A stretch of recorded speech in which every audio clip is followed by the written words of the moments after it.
ஆண்டவராகிய இயேசு கிறிஸ்துவின் நாமத்தினாலே என் அன்பின் வாழ்த்துக்கள். இன்றைக்கும் கூட நாம் ஒரு வேத பகுதியை நாம் தியானிக்க போகிறோம். லூக்கா எழுதின சுவிசேஷ புஸ்தகம் 8வது அதிகாரம் அதனுடைய 42வது வசனத்தை நான் வாசிக்கிறேன், கேளுங்கள். தன் வீட்டிற்கு வரும்படி அவரை வேண்டிக் கொண்டான். அவர் போகையில் திரளான ஜனங்கள் அவரை நெருக்கினார்கள்.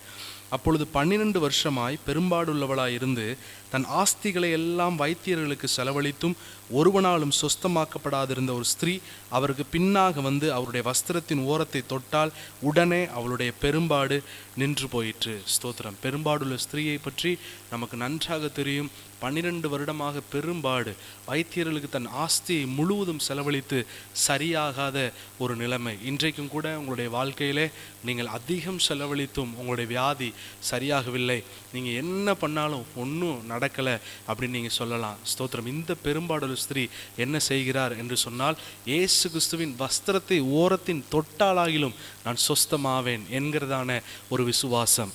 ஒரு காரியம் இதில் நாம் புரிந்து கொள்ள வேண்டும். இயேசு நம்மளை தொட்டால் சுகமாகும் தான், ஆனால் நம்ம இயேசுவை தொட்டால் நாம் சுகமாவோம்.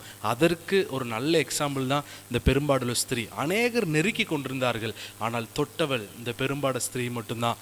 இன்னைக்குரிய வாழ்க்கையில் அநேகர் இயேசுவை நெருக்கி கொண்டிருக்கிறாங்க, ஆனால் எத்தனை பேர் தொட்டாங்கன்னு தெரியலை. நாம் நெருக்கி கொண்டிருக்கிறவராக அல்ல, தொடுகிற அனுபவத்திலே நாம் இருக்கும் பொழுது நிச்சயமாகவே தேவன் நம்மை ஆசீர்வதிப்பார், நம்முடைய வாழ்க்கையை ஆசீர்வதிப்பார், நம் சரீரத்தை ஆசீர்வதிப்பார்.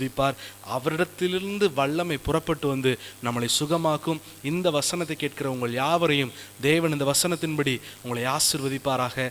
கர்த்தருடைய நாமம் மகிமைப்படுவதாக. ஆமென். Thank you. God bless you all.